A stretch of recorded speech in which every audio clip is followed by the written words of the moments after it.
Hello and welcome to Hot Market Cold Brew, the overly caffeinated real estate podcast that's always on the grind. I'm your host, Dominic Janitis, and I have an amazing show for you today. You will not want to miss it. Hello and welcome to episode 4. I cannot believe it's episode 4, but episode 4 of Hot Market Cold Brew, the overly caffeinated real estate podcast that's always on the grind. I'm your host, Dominic Janitis, and I have an exciting show for you today. I have such a powerhouse sitting next to me, and I can't wait to introduce you to them. As always, thank you so much for choosing to spend your time with us here today. We're going to get started. I am so honored to have my guest in studio today, sitting next to me. This man has been such an inspiration to me over the years and is quite honestly the reason I got involved in local and state leadership, specifically the Realtors Association of Metropolitan Pittsburgh and the Pennsylvania Association of Realtors. He is a huge part of why I am where I am today. He is a leader who leads by example. He is not afraid to roll up his sleeves and do the hard work. And he is a leader who helps build bridges across the industry. The dedication that he has put into his work, his commitment to excellence, professionalism, humility, you name it, and really just overall being a good neighbor is unparalleled. So I would like to extend a very warm welcome to the 2026 president of the Pennsylvania Association of Realtors, President David Dean. Welcome to Hot Market Cold Brew. Thanks for being here. Thank you for having me. My That pleasure. was a great intro. I really I blushed for a few seconds, so thank you. Well, let me tell you what, I meant every word, and I think you know that. Back in, oh God, maybe almost 10 years ago, I was just getting involved at maybe in the committee level at RAMP, at the Realtors Association of Metropolitan Pittsburgh, and then shortly thereafter got involved in at the board level. And I remember receiving a phone call from you, and I was actually in a parking. I know exactly where I was when I got the call. I was leaving work, and I was in the parking garage, and I get a phone call from David Dean, and I'm like, oh my gosh, I'm in trouble. Like, what's going on? And I just remember being like, do I send this to voicemail? Am I equipped to answer this on the fly? Or do I just say, rip the Band-Aid off and answer the call? And that's what was, I can remember this day exactly. I was in one PPG's parking garage. And so I answered the call, and basically David was so kind and complimentary and so wonderful. Once you get to know him, you'll understand what I'm talking about. But he basically voluntold me that I was going to get into leadership at RAMP, and he thought I might be a good candidate for treasurer and then potentially work my way up. And now I'm here, having been president of our local association and having worked in a lot of facets within the local and state level of leadership.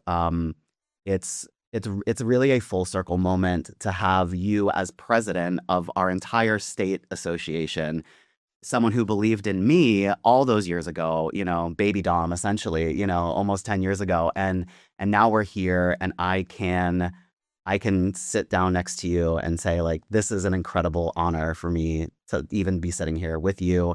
And it just means the world. So thank you so much. Seriously. Thank you. You're welcome. You're welcome.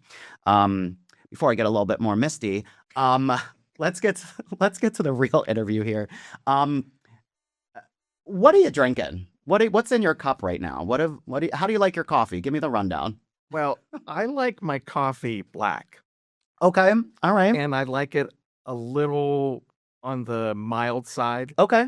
So All right. this is perfect. Well, it's perfect because, and we'll get to the Mr. Rogers mugs here. Cheers, my friend. We both got iced coffee, and we chose Brother Andres. If you're familiar with the downtown, uptown area, it's a great coffee shop right next to PPG Paints. And what's really great about them, they're mission driven, much like David.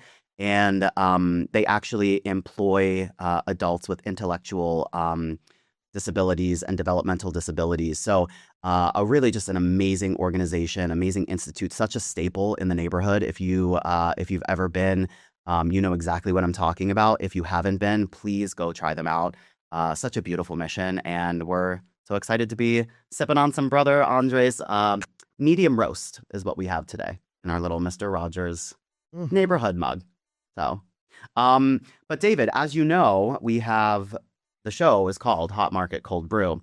So I have to ask, and I always ask the guests, the very first question is, what's a hot market mean to you? Well, my dream hot market would Mm-hmm. actually be when there are opportunities at every spectrum of affordability for people to buy in Pittsburgh. Okay. All right. So, and obviously, I think we both feel that Pittsburgh is a hot market. I think that's such a great I think it's a great answer, but I also think it's a great vision for every market. I think affordability is so crucial and so worth focusing on that I think sometimes our industry can sometimes lose sight of that, like from a development perspective and all of that. So I think it's great. Hot Thank you. market. Hot Yes. answer. We've got it. Oh, thank you. Well, as we're getting into the interview a little bit more, I do want to start off because we talked about involvement in local leadership. You've been involved in leadership for years, and I've known you professionally, I've known you personally, and that's been so much of your focus, even though you're involved in brokerage. What originally made you step into this side of the industry with regards to local leadership and state level leadership and even national leadership, instead of just focusing on brokerage and brokerage activities? Well, I'm a political junkie, and so advocacy has always been the core of who I am. And I recognized that I could actually do more for the industry and more for my clients if I had a balanced approach to my profession. So I opted to volunteer at both the local and the state, not thinking that I had an opportunity at the top of that, which was Hmm. NAR, but all the while focusing on trying to create a much better environment for people to buy homes and also to protect our industry and making sure that we are looked upon with a smart eye. I think that's a great answer. Oh, thank you. No, I think that's a really important, what I say to people who are interested in getting involved and when people ask me and it's very much a similar like, yeah, we got to pay our bills, we got to sell real estate, that's our profession, but sometimes it's more about making a difference than the dollar. And so what you're describing is again, and you'll get to know David, this is very mission driven and that is I think so crucial because we need more people like you who are helping to drive the industry forward by focusing on, protecting private property rights, advocacy for consumers, advocacy for real estate practitioners. I think that that can be forgotten about often, right? We focus a lot on consumer protection, but also advocacy for realtors and real estate licensees is so important, right? And I think we can get lost in the shuffle as well. Like we're just so concerned about other people, that we forget that we need to advocate for ourselves as well. Correct. Um, Tell me a little bit now that I've got President Dean here at the table. Talk to me about some of the exciting initiatives that you have as 2026 president of PAR. Well, I am so excited to announce that there are two major programs that I've had going, and one of them in particular, I think you might know. Okay, I was like, is he about to spill some tea? Is this brand new information? Let's see. I think it's something called the Commercial Task Force. Oh, okay, I do know about this one. Oh, yeah. Great, well played. In fact, I had like, duh, and then I thought to myself. So again, I have been so amazed at just the wealth of information, and also I've been particularly touched by the way that this particular task force has reached out to so many different segments of our state. You as the chair, and Casey Klauser, who's obviously with PAR staff, you have tapped into an idea that we have wanted to do at the state level for such a long time, and you have given us the perfect blueprint for that. Not only that, but you. you've also helped the commercial industry have a foothold at PAR, which you and I both know that's been a dream of mine, is to elevate the commercial practitioners at the state level in a way that recognizes them just as well as we recognize our residential practitioners. I, full transparency, had no idea what his answer was going to be. And I know that everyone out there watching and listening who knows me knows that I'm a ham and enjoy, what just happened there. But I did not know he was going to say that. But yes, I do think that, chairing the commercial forums task force and kind of rolling out those those forms, refreshing them, relooking at them line by line, I think is really crucial and giving a voice to commercial practitioners across the state. But it is such a team effort. The collaboration and how amazing this group of individuals, some with 40 years of commercial experience, some who are just interested in getting into commercial, have done a couple of deals, some who have used our form, some who haven't, and really trying to showcase what real representation means.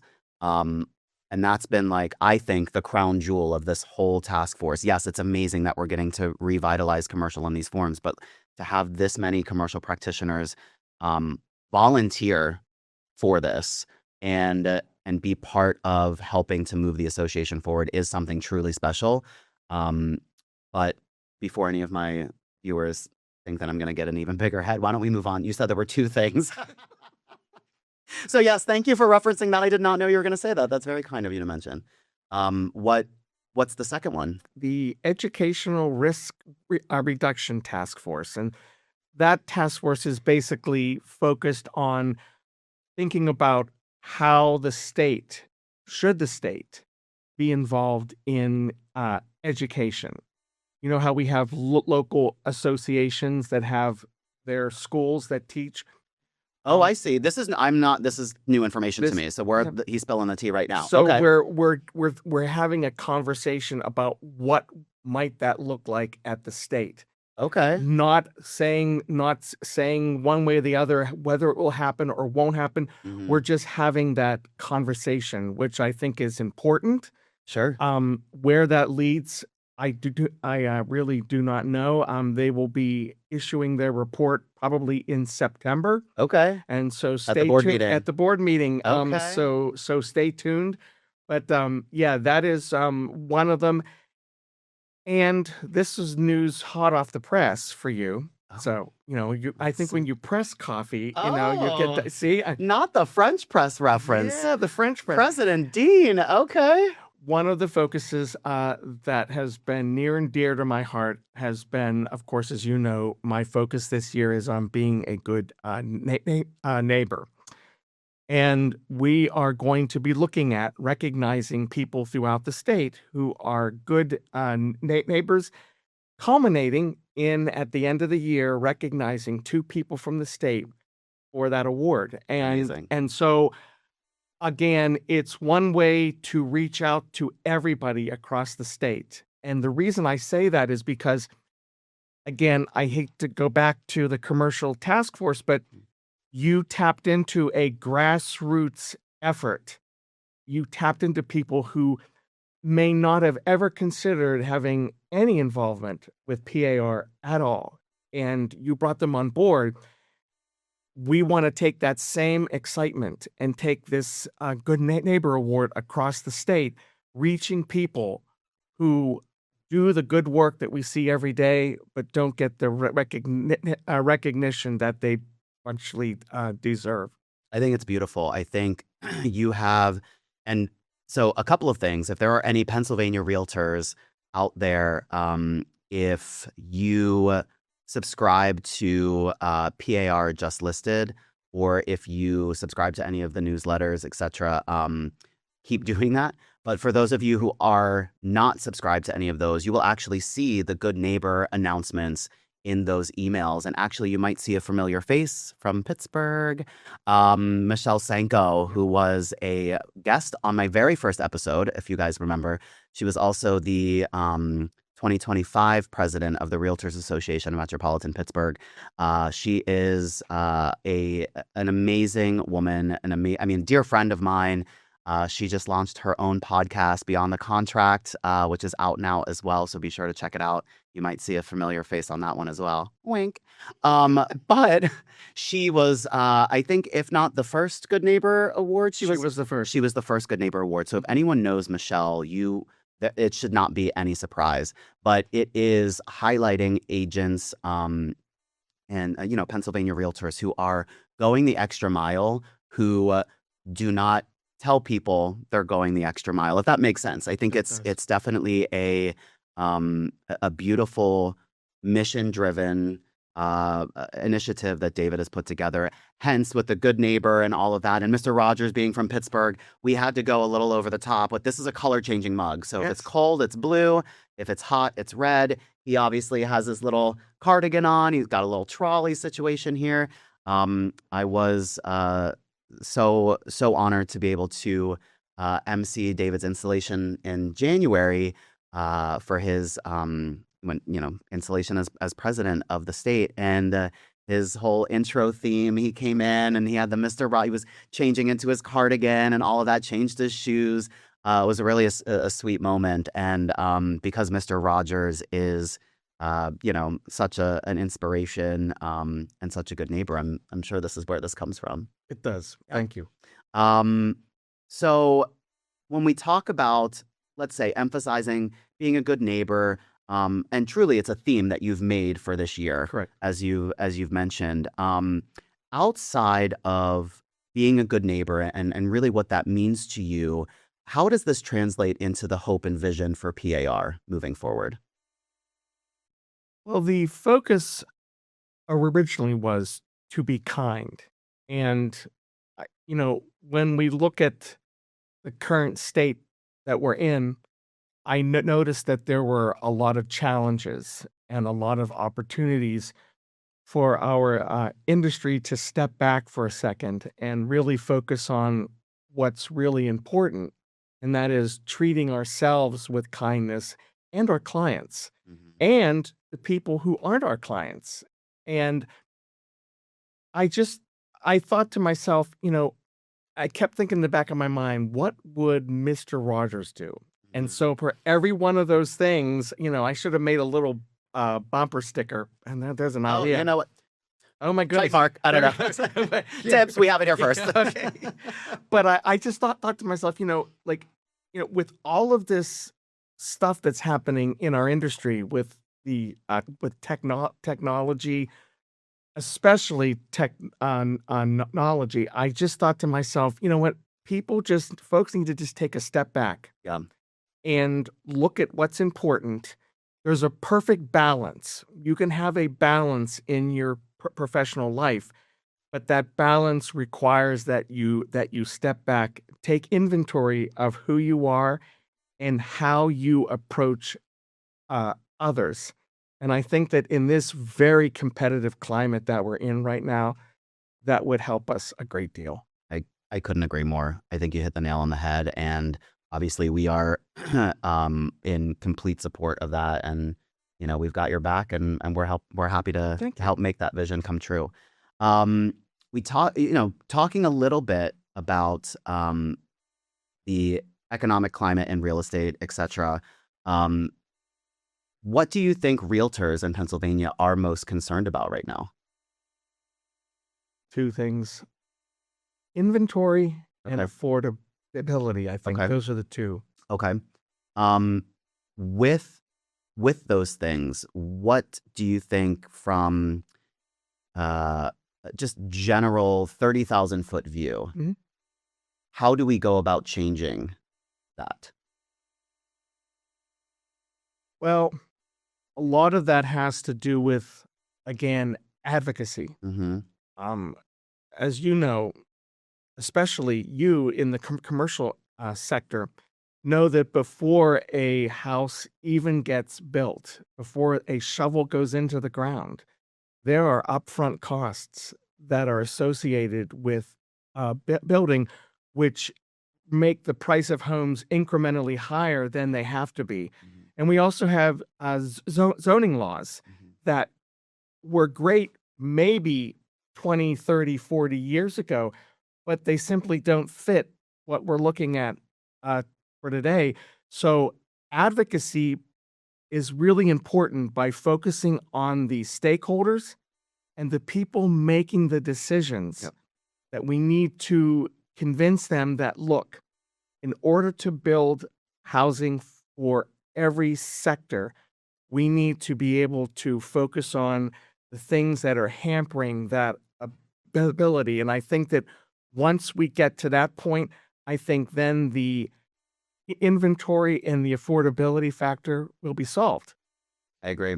I think. And I don't think you guys realize how good he actually is because he answered 4 of my questions in one answer. So- No, it was great. It's wonderful. Because it literally was like, you spent a lot of time in advocacy and government affairs. What's one policy issue you think we can make a major impact? I mean, it's great. Now, I know how involved you've been in advocacy locally, statewide, etc. And you're constantly beating the drum, loudly for those who don't have voices throughout, is there one policy that you can point to specifically that maybe you're the most proud of standing behind in your career? Oh, wow. I know the answer to this Talk about question. paving the way for this answer. Oh, paving? Yeah. Oh, paving. interesting. Oh, come on, play on words. What's the answer, David? I know what it is.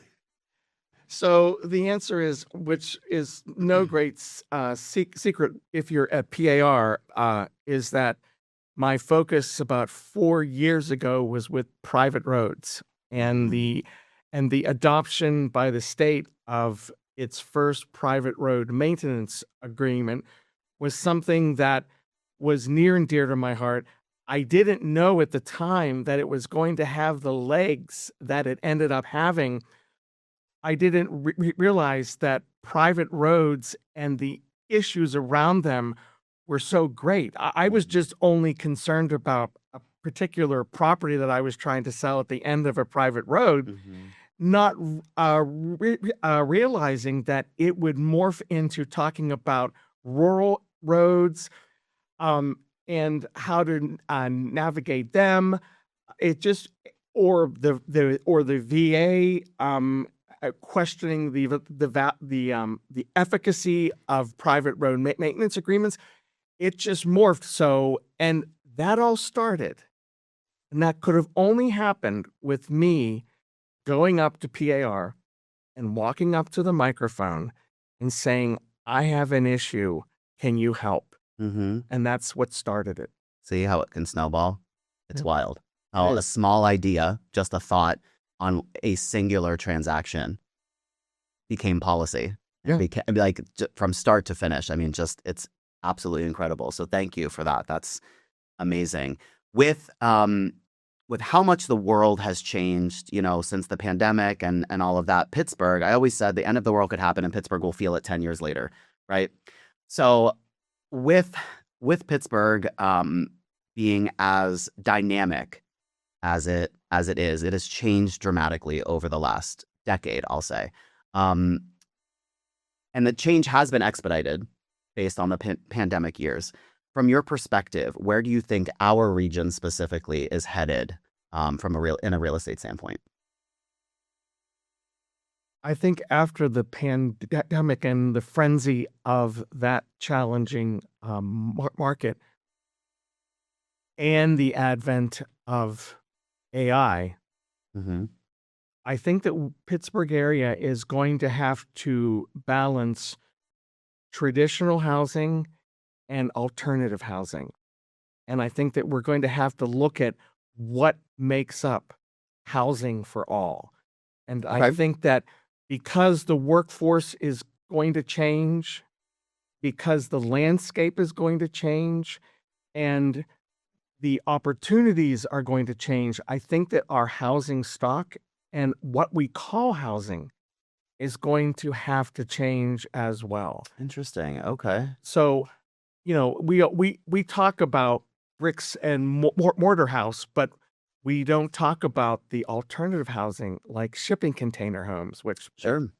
We're seeing that in Pittsburgh now. I think we just had our first one in Bloomfield, right? Exactly. Mm-hmm. And that needs to be in the conversation. It also needs to be in the conversation when it comes to financing, Sure. because these non-traditional housing options very often are funded by the person who's building them, and there's not as many options to finance that. So Mhm. I think a collaboration between the developer and the financer would greatly help this. Interesting. I think you're right.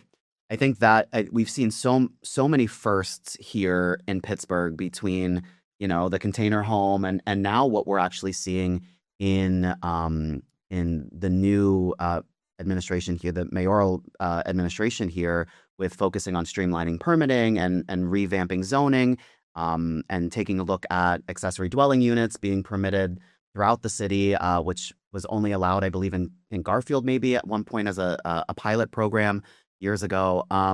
So we're seeing a lot of changes and a lot of firsts for Pittsburgh, and we know that Pittsburgh has been a first or a lot of things throughout history. Um, One of which is the NFL draft that was here. Not to switch gears, but it kind No. of goes in that same direction. The NFL draft being here in April was huge, and whether you love it or hate it, or there was traffic or there wasn't traffic, and everything that we've heard over the media, but and really the public saying like, oh, it was great. Some people were like, oh, it was a mess. And traffic wasn't as bad as it was supposed to be. Regardless, I think that is a marker in time for Pittsburgh that is showcasing what our city is moving into. And we have always been a Renaissance town. We've always been resilient. We have always been a town that has reinvented itself. And that's why I say when the end of the world happens, Pittsburgh feels it 10 years later, because we are a city of champions and we are a city of fighters and resilient. We're a steel town. We are solid as a rock. And it is so important for people to remember to not sleep on Pittsburgh. And I think we're starting to see this new era, if you will, of what's happening to Pittsburgh. So from our local market and economy, what do you think the NFL draft is going to do for our market here in Pittsburgh specifically? Well, there are two things. The first thing is people were very shocked at how our public transportation worked so well. Oh, for sure. Kudos to Port Authority. I couldn't imagine the amount of work that it took to undertake that, to get people from point A to point B. I didn't see the traffic that was supposed to happen. I was down in that craziness, Mhm. and what I saw, as well as the mayor, because the mayor was on, they were videotaping him, shaking hands with people in the line, was that people got to see firsthand just how special Pittsburgh is. Mhm. I mean, between the skyline and the city and the people, it was an opportunity for us to showcase Pittsburgh in the best way possible, and we hit it out of the park. I agree. And I'm hoping that the residual of people leaving Pittsburgh with this, oh my goodness, I didn't know Pittsburgh was like this. I hope that this attracts more people to come. I think it will. And there was a sports pun in there that I was mulling around, and Which was what? I don't know, it was a touchdown. I Oh, don't know. You said we hit it out of the park, and I we was hit like, is it out that of the the same yeah. sport? I don't know. Well, yeah. Well, yeah, you can hit it Yeah. kind of, you just punt it out. Punt it. That's right. Ah, Okay. well, Well, excellent answer. We'll punt to the next question. So I think you hit the nail on the head though with attracting more and more people, and having Pittsburgh become a little bit more of a destination town, which I Yeah, think that it's about time. I think so too. I think so too. When you're looking at everything that's going on in the market, and when you're looking at everything that we are doing as practitioners, um, agents can get in the weeds with their own day to day, right? And you're chuckling, but yes, it is so true. A- and you've been in the business for a while, and you've mentored and worked with a lot of uh, industry leaders, a lot of agents, etc. what separates the agents who last like 20 years or so and the ones who burn out quickly? Like, can you provide any advice? Or maybe there was a piece of advice that another realtor gave you that you passed down to other agents. Is there something that kind of helps direct? Well, this is a bit of an unorthodox piece of advice. So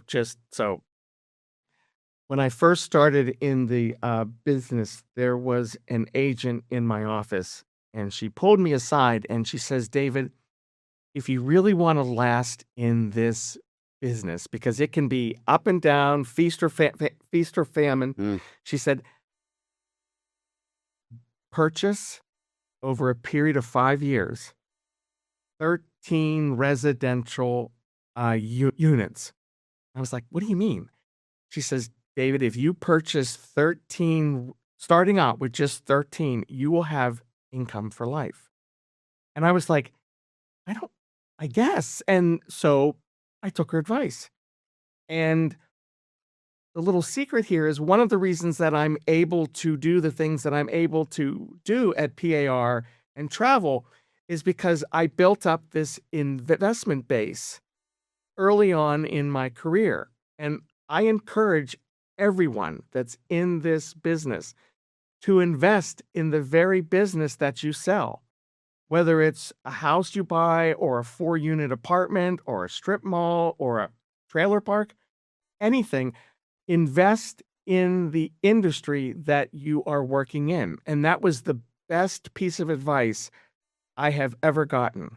Again, it's a little unorthodox in the sense of most people say, you should just continually educate yourself, which I sure. think is great. Yep. No.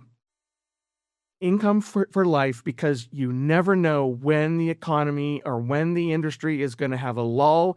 And if you have that portfolio, You've got a cushion. You've you've got a got safety net. an amazing. That is an unorthodox piece of advice, and one that I love because my background is in investment, real estate, and commercial. So there's that income producing piece that we talk about on the show often. I love that. Just out of the Taylor Swift in me, was 13. Why was 13? It's Taylor Swift's favorite number. What was did 13 have some kind of relevance? No, what's funny? I never really thought about that. It's an unlucky or a lucky number, Yeah, depending upon who you yeah, are. yeah. But she, I guess, broke it down.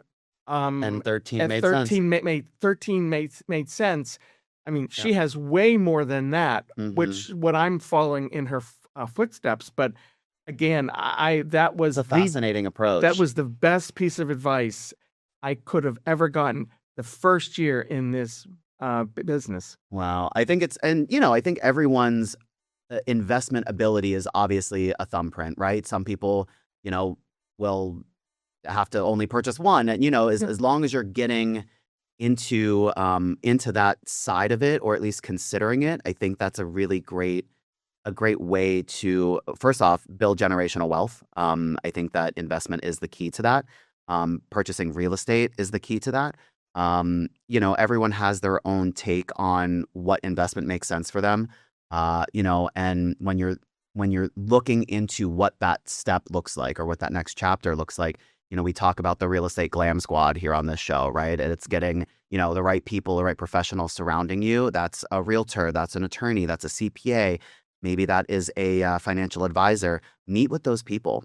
Even if you're not planning to buy real estate tomorrow, start having those conversations, because a piece of information or a piece of advice like what David had just said that was passed on to him, that could absolutely change your life. So what a unique investment strategy, and right off the bat, that's a cool piece of advice, David. Thank Thanks for you. sharing that. Um, believe it or not, we are getting close to wrapping up, but a couple more questions if you're willing to stick around.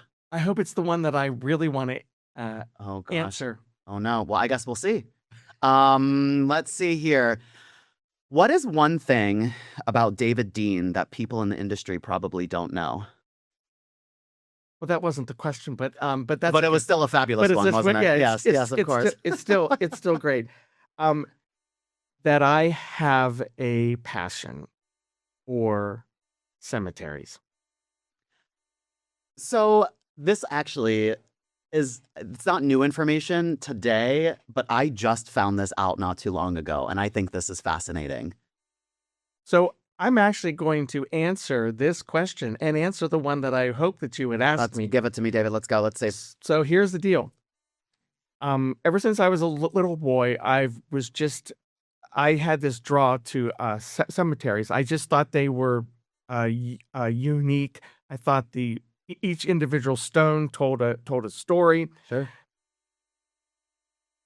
But in particular, there is a cemetery in Pittsburgh, in Lawrenceville, that is my favorite cemetery. Oh, And the reason it's my favorite cemetery is because if I had to take a person for the first time in Pittsburgh, I would take them to the Allegheny Cemetery because 1, it's free, 2, it's quiet, and 3, there are very few people there, and you can learn more about great Pittsburghers by walking through the cemetery. And again, I clean stones for vets.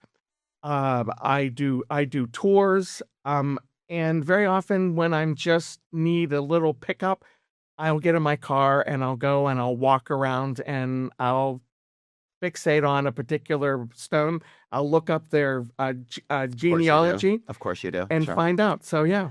That is fascinating. I just found this out at dinner the other night. We were talking a little bit about cemeteries, which I think is so fascinating. But if you haven't checked out the Allegheny Cemetery, it is a massive, beautiful park, and it's not a cemetery that you would think like it. I'm sure maybe it's spooky at night. I don't know, but I'm afraid of my own shadow, so you won't catch me there at night. But it's beautiful, and people run and bike and all of that. I walk at a glacial pace and I don't run unless someone's chasing me. But you will see a lot of people being active, and it's just a beautiful area and a beautiful part of town in such a robust urban neighborhood. And it's this little quiet. Actually, two of my really good friends had their engagement photos there, and it's that beautiful of a space, and it's so eclectic, and you do see a lot of great history just from being in there. So really cool. Just a little tidbit. When cemeteries were built, they were also built as a park for people to relax in. And very often on Sundays, people would bring a picnic basket and they would have a picnic with their loved one that is buried there. So yeah. I'm not laughing and Oh no, at that. No, we don't have to get into it, but back in the day I went on a date in a cemetery for a picnic, and we'll just leave it there. Anyways, See? so yes, that's a great place to That's have a a whole date. other segment. We of the don't show. have that's a whole other show, okay? But one of my friends who's watching is gonna have a field day with that one. Anyways, always one opportunity that I guess leaves me speechless, which if you know anything about me, it's a very rare occurrence. It's hard to do. Well, thanks for sharing that one with us, David. So switching gears a little bit, and we did kind of talk about one of the questions that you wanted me to ask. We're going to switch over to a segment that I like to call Brew Totally Honest. Okay. So a little bit of a rapid fire question situation. You already answered one of them, but what's your favorite local coffee shop? Yin's. Okay. Yin's Coffee. Yin's Coffee. Yin's. They're fabulous. What about favorite local business? The Abbey. Ooh, of course. So the Abbey is an old funeral home that was converted into like bar, restaurant, coffee shop. Really a beautiful space, which is directly across from the Allegheny Cemetery. But I have actually spent an entire day in the Abbey because you can start your day with coffee and a little snack, a little sweet treat. Then you can have lunch, you could have dinner there. The food is amazing, service is great. That's actually so I should have already known once you said that the cemetery was perfect. Well, that tracks. Well, the question that he wanted me to ask was, you've got 30 minutes to show off Pittsburgh to an out-of-towner. Where are you taking them? And he already said the Allegheny Cemetery. And this might not be relevant. I don't know. I know you're still in brokerage, but usually the question that I ask guests if they're a real estate agent is, do you have a pump-up song before a big listing presentation? Or maybe is it Is it a pump up song before you're presenting in front of the board or running a board meeting? Like, do you have one go-to song that you listen to get hyped? I do, and, if anybody it's funny, it's a song by, Eminem, and Okay, not the direction that I thought you were gonna yeah, go. Okay, all right. people don't, and, it's called "Lose Yourself." Okay. Yeah, Lay it and on me, David. Go ahead. and so there's just something about in the song or the rap is that you have one opportunity. Okay. And that if you seize that opportunity, it could change your life. And so there's a whole bunch of background to it that, people would be like, "Oh, that's kinda weird, like, why would that pump you up?" It isn't that, it's that one part of the song Okay. where he really talks about how he has one chance, and so many of us, are waiting for that one chance, and so whenever I'm meeting with a client, I'll think to myself, David, you only have one opportunity to impress that person. And that song gets me into that kind of feeling like it's now or not. I love that. That's not where I thought you were gonna go with this at all, but that totally makes sense. Yeah. You do only have one shot. Yep. Not to be confused with One Shot by Danity Kane for any Danity Kane fans out there. If you had a dream celebrity client that you'd love to represent, who would it be? Really. Well, I don't know. I mean, I know, but I'm assuming there it is. Whose house was Mr. Rogers, it just sold. just sold not Yeah, too long it ago? just Yeah, sold not too long ago. I actually went through it. I toured it. Did you? Yeah, I did. Yeah, I had Oh, clients that were interested in looking at it. They yeah. went a different direction, but you know. So Mr. Rogers. Mr. Rogers, Mr. Rogers. There we any go. day, every day. Yep. Love it. Well, that was a little brutally honest, fun segment there. So David, as you're having coffee with friends, usually like to end with like a little sweet treat, right? Like a little, maybe a cookie or a biscotti or a scone, if you will. Um, so I always like to end our interviews with a little sweet treat, a little uplifting real estate moment, that you'd like to highlight. Is there anything that you've experienced recently as, well, just as David Dean, doesn't even have to be president of the association, but anything that you've experienced that you want to share with our guests, with our friends here that is uplifting and leave on? Well, I will stick with being the president of the association because this is particularly poignant.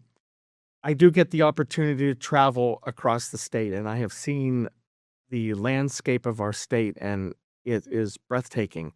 But what's even more breathtaking is the people that I meet at local associations who, when I tell them about my theme and about, of course, Mr. Rogers, every single one of them will share a story about what Mr. Rogers meant to them Oh, I love or that. how it affected them or just some episode in particular. I mean, literally, I and it goes across all age spectrums. Like I thought, maybe a boomer and a, Gen X, like that would be And a millennial. and millennials, Thank you. but it A young millennial. young, well, yeah, it went across the spectrum, and each one of those stories I have been writing down, because Oh, no way. it really encapsulates not only the year that I'm experiencing, but it also encapsulates the experience that I hope that every one of us in our industry shares.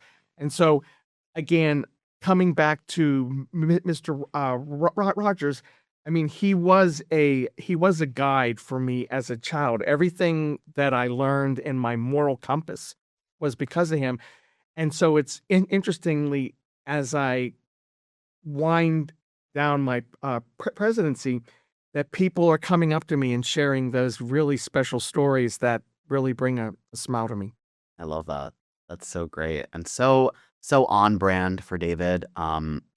Hopefully you've gotten at least a little peek into who he is as a man, as a professional, as the 2026 president of the Pennsylvania Association of Realtors, and to know David is to love him. I mean, he is just a genuinely good person, so it comes as no surprise that that is your sweet treat.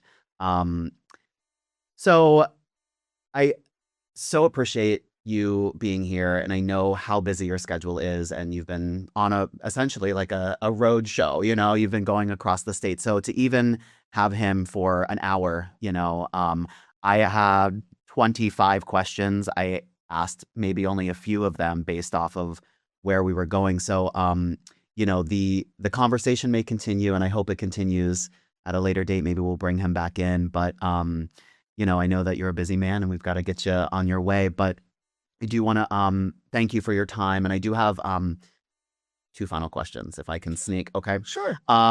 What's next for David Dean? Well, as you know, I think I've spoken to you about it, is I am going to be switching into being an appraiser. So I've been taking my appraisal classes, and I'm excited. It'll be a new chapter, and so I'm excited. And Cool. Hopefully in 2 years, I'll be certified general appraiser. There you go. You heard it here first. And then finally, well, almost finally, but finally, as PR president, what's one thing you hope realtors from across the state will remember about your leadership year?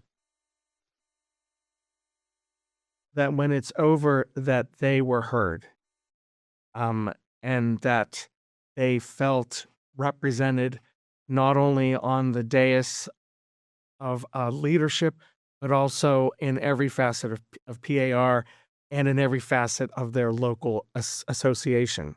That's what I hope they remember. I love that. And I think they will. Where can people find you online, David? Well, Facebook, and you'll know it's me because I have cats. Cats left, cats right. Everywhere is a cat. So, yeah, I know. That was the one. I have cats too. Yeah, I have this thing about cats. So people laugh. They go, it's because, when you're the president of PAR, and I know Kim Schindler will be watching this. Oh, with a fine-tooth comb. Yeah, sure. You have to be really careful that you don't stray into anything that's stray cat. Yeah. So I post cats, and Kim's like, that is so safe. And I'm like, yeah, because who doesn't like a cat? I sometimes will post a dog. So don't worry, you dog fans. There are a couple dogs here and there. But that's how you'll know that it's my site, because there's just cats everywhere. So that is actually, I don't know how to respond to that with maybe my own anecdote about that. So talking about posting about safe things, cats, etc. Yeah. I did have a licensee in a different part of the state tell me that they thought my social media. Do you know this story? Did I tell you? For those of you watching out there, you probably may or may not know this. But I had someone tell me that my social media content was wild. If you know and follow me, I post about 4 things. 1, cats. 2, Taylor Swift. 3, spin class. And 4, real estate. And none of those things are polarizing in any way, shape, or form. So for you to say that posting about cats is safe, I'm like, you've heard it here first from the president of the association. It's safe. I'm okay. Yeah, you're okay. Anyway, I know Kim's gonna be like, yes, thumbs up for that. Yeah, that's 7. She's like, hey Kim. But anyways, David, thank you so much for joining me today. This was absolutely amazing. So honored that you chose to spend your time with us here today, and that you guys chose to spend your time with us here today.